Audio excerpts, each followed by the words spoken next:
నా పేరు ఎం రామోజీ నాయక్.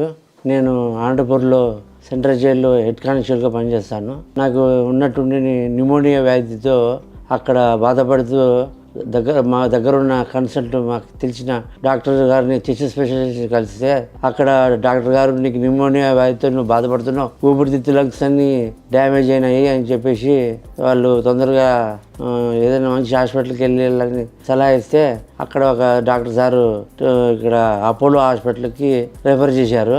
ఇటుకు వచ్చిన తర్వాత చాలా అన్కాన్షియస్లో ఉన్నాను. తర్వాత శ్రీకాంత్ సారు చూసి ఓకే అండి చేద్దాం, పర్వాలేదు అవుతుందిలేండి, నో ప్రాబ్లం అని చెప్పి ధైర్యం చెప్పి ట్రీట్మెంట్ స్టార్ట్ చేశారు. సార్కి ట్రీట్మెంట్ సహకరించాను. ఆయన 1 అవర్కి వచ్చి చూసి ట్రీట్మెంట్ ఇచ్చారు.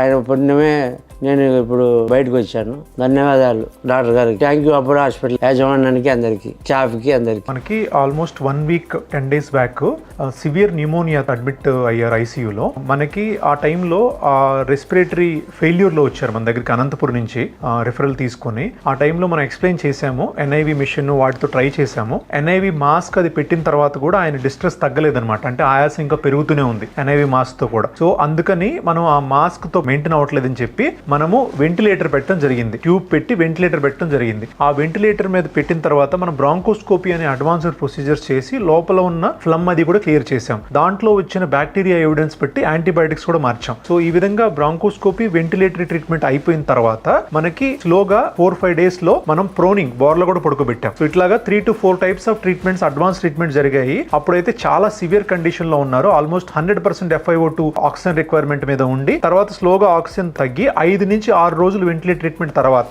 ఆయనకి ఇంప్రూవ్మెంట్ వచ్చిందండి. ఇప్పుడు మీరు చూడొచ్చు ఆయన without ventilator, without oxygen normal గా కూర్చొని మాట్లాడుతున్నారు మనతో. ఇదంతా కూడా 1 week to 10 days తోనే. సో మనం ఏంటంటే అండి ఇక్కడ అపోలో హాస్పిటల్స్ లో precise diagnosis, precise treatment and faster recovery అనే ఎయిమ్ తో వెళ్తామండి. ఆ డయాగ్నోస్టిక్ పార్ట్ ఏదైతే ఉందో దాన్ని ఇనీషియల్ టైంలోనే దాన్ని అడ్రస్ చేసి ఆ కాజ్ ఏంటి, రూట్ కాజ్ వరకు వెళ్ళి ట్రీట్మెంట్ చేసి అనేది మనం క్రిటికల్ ఇల్ పేషెంట్స్ ట్రీట్ చేయడం జరుగుతుందండి. రోజు ఆయన ఇంటికి వెళ్ళిపోతున్నారు. ఆక్సిజన్ కూడా లేకుండా, ఏం లేకుండా పోలీస్ గా వర్క్ చేస్తారు సార్ అనంతపురంలో. సో ఇప్పుడంతా ఈజీగా ఉందండి.